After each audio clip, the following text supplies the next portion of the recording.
আর মা ছেলেখানে পাঠিয়ে আবার কি নাটক শুরু করেছিস? এবার তোমাকেও নাটক শুরু করতে হবে, না হলে বাঁচতে পারবে না। তার মানে মামা থানা থেকে এসে এই গালাকটা দেখে আমি ছুটে এসেছি। মা মা তুমি নুনো ছাটা নিয়ে এসো তো, আমি এই মালটাকে কাঁপতে ফলি।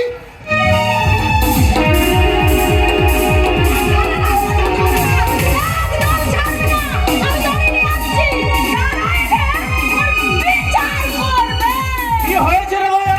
কেমন উত্তেজিত মনে হচ্ছে কেন? আর বিচারের কথা বলছিস?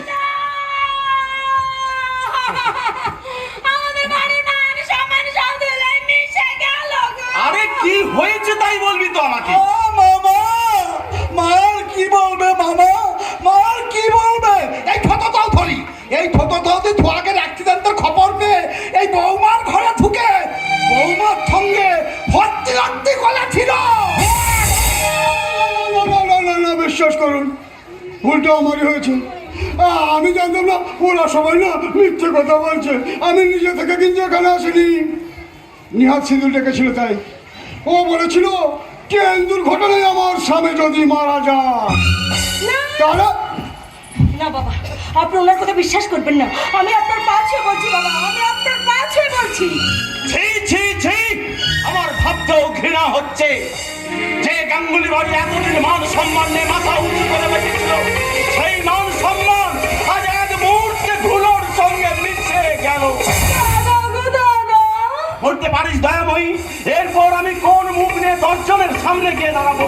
কোন মুখ নিয়ে নিজের বংশ মর্যাদার জন্য গর্ববোধ করবো? তখনই তোমাকে বলেছিলাম দাদা গো দাদা, হলো ও যা ছোট লোকের মেয়ে, ওকে মেনে নিয়ে মহা ভুল করেছো। এখন দেখলে তো কেমন ফলে গেল আমার কথাগুলো।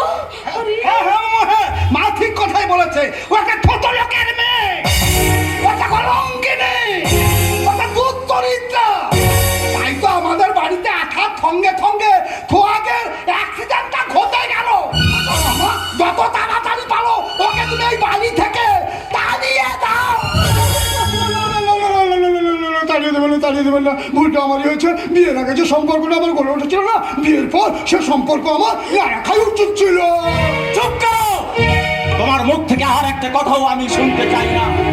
চৌধুরী বংশের ছেলে হয়ে স্বর্গীয় বাবা মায়ের মুখে চুন কালি মাখাচ্ছ, তোমার লজ্জা করছে না? বেরিয়ে যাও, এই মুহূর্তে আমার বাড়ি থেকে বেরিয়ে যাও, নইলে আমার ধৈর্যের বাঁধ ভেঙে গেলে ঘরটা মোটেই ভালো হবে না। সময় একটা কথা শুনে যাও, ভবিষ্যতে নিজেকে সূত্রে নেওয়ার চেষ্টা করবে, তাতে তোমার মঙ্গল হবে। কথাটা মনে রেখো। মশাই, আপনার কথাটা আমার মনেই থাকবে। আজ একটা সামান্য মেয়ের মুখে পড়ে যে কলঙ্কের আগুনে আমার মুখটা পুড়ে গেল,